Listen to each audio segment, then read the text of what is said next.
Of. There's another 4-2 from away, and now she makes the point. Yeah, I don't think he could make the 5-point, Will. He would have made the 5-point in an instant had he had he been able to. Okay. Still a pretty even game, but that's a hitting number from Maria Krancheva.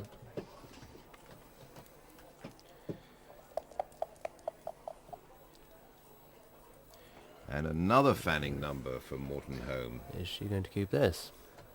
She's certainly looking at it, Will. She'll be burning up her own time while she looks at this cube decision. Players have to consider the cube in their own time, of course. And I think it's a perfectly reasonable cube here. Well, she's got so many threats. You can see the 3 blots of foam. He's got a lot of blots lying around. 4, including the one. She offers the cube, hits her clock, and now Morton has to consider the cube in his own time. He's looking at the fact that he doesn't have an anchor.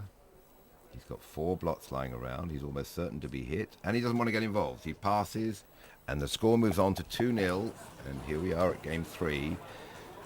Well, I'd like to see what the elements of luck involved with both players at the moment, because Maria has had 2 wonderful parlays go in her favour with some spectacular fanning there by Martin Ho. Yeah, well, he's fanned twice on a 2-point board, Will. Both times have cost them the game. Yep, and of course he's only 1 in 9 to do that, 8 in 9 to enter, and 1 in 9 to stay out. And twice he's stayed out.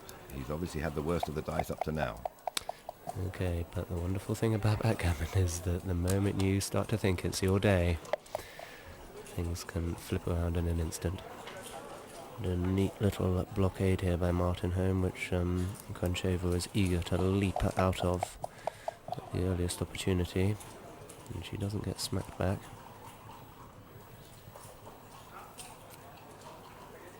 Now Morton, I think, is looking at the hit on the ace point, otherwise known as a tempo play.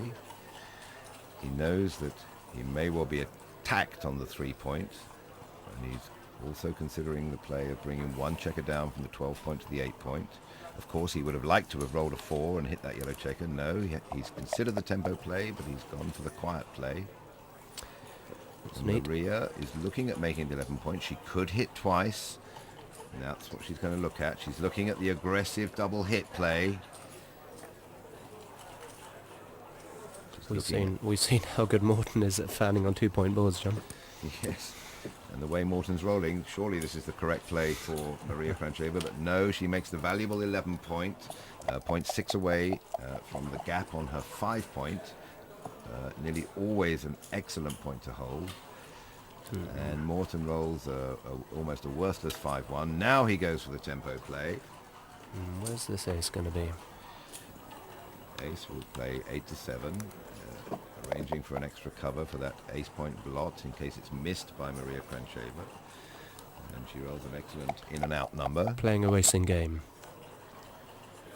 But Morton will hit with the 2 and probably shuffle the same checker 1, moving from 11 to 10.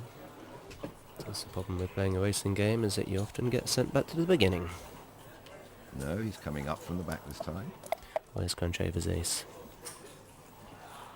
There.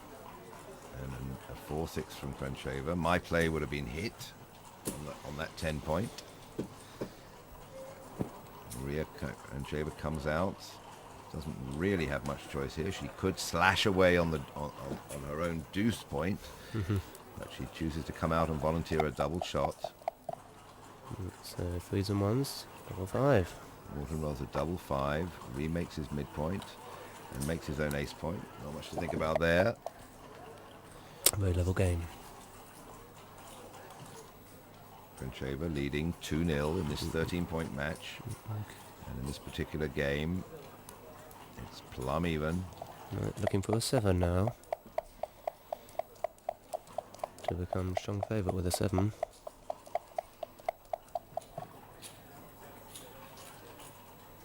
And it's an 8. No ruling a date, and that looks like it's probably not good. up to much. Probably it's either slotting 2 points in board. Yes, I think this is the right play. He could have given up the midpoint, but it's a very useful landing station for that blot that he's trying to run from the back. beautiful number, that. Maria Krancheva strengthens her board, strengthens her prime. Not much to think about there. And Mortenholm runs away with a 6-5. It's a racing game.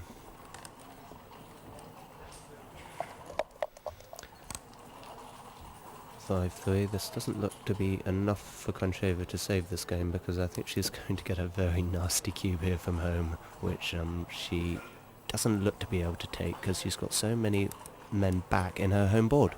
Mortenholm is 16 pips up with a pip count of 92. The pip count is 92,108. And Maria Krancheva is just working that out manually.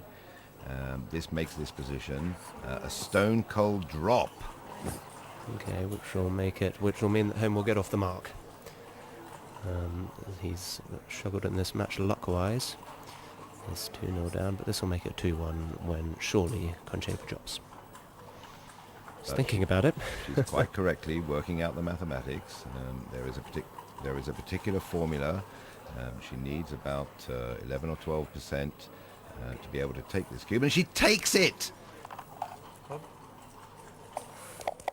And I think she may well have miscounted there, Will. This is a 16 pip difference, and this was a comfortable pass in my view. You can see you can see how much further forward Mortenholm is in his home board. The outside boards are quite similar, but look at it. She's so stacked up on her 6, 5 and 4 points compared to home, which is much better distribution.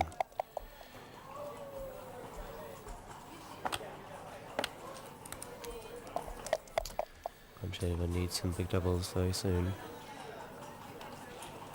When you have to do the pip count yourself manually under time pressure, it's very easy to get it wrong by typically 10 pips. And those 10 pips can obviously make the difference between a take and a pass. And Maria Krancheva is far too good a player to try to take a race 16 pips down on 92, I think it was. Yes, well, I mean, the general rule of thumb is 10% behind, and she was about 16% behind. 10, 11, sometimes 12% behind, depending on other factors. That's the relationship between the lower pip count and the higher pip count. Not 12% on the higher pip count. Right. Level 3 is useful, but she needs to it's not big enough. And now we can see just how far behind Maria Krancheva is in this bear-off. Neither player wasting any time. They're making their plays within the 9 seconds. 4 and a 3. A tiny bit of missing from home, but I'm afraid it's not going to be enough. Failing a miracle from Maria Krancheva, Mortenholm will bring this to an even match at 2-all.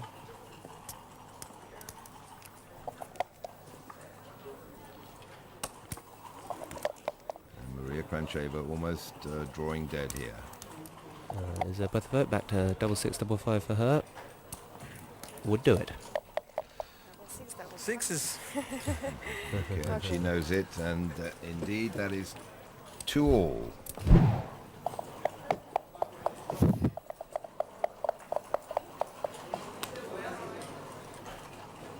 So now I take more time. Okay. Okay. Just press them until my clock starts running. Both players enjoying this match, being played in a tremendous spirit of friendliness and mutual respect. They both know who the other is. Well, Mortenholm has been a professional backgammon player for the last 15 years or so. So everybody knows who he is. He's won some huge tournaments over the years. Sure. And Maria freely admits to being a professional poker player. But And she's no mug. And as we can see, she's leading this match now, 6 points to 2, this 13-point match. Everything's going her way at the moment. We've seen Morton roll some awful fanning numbers. But he's still there. He's still there. He's still composed. And he's not going to give up this match until the very end, I can assure you.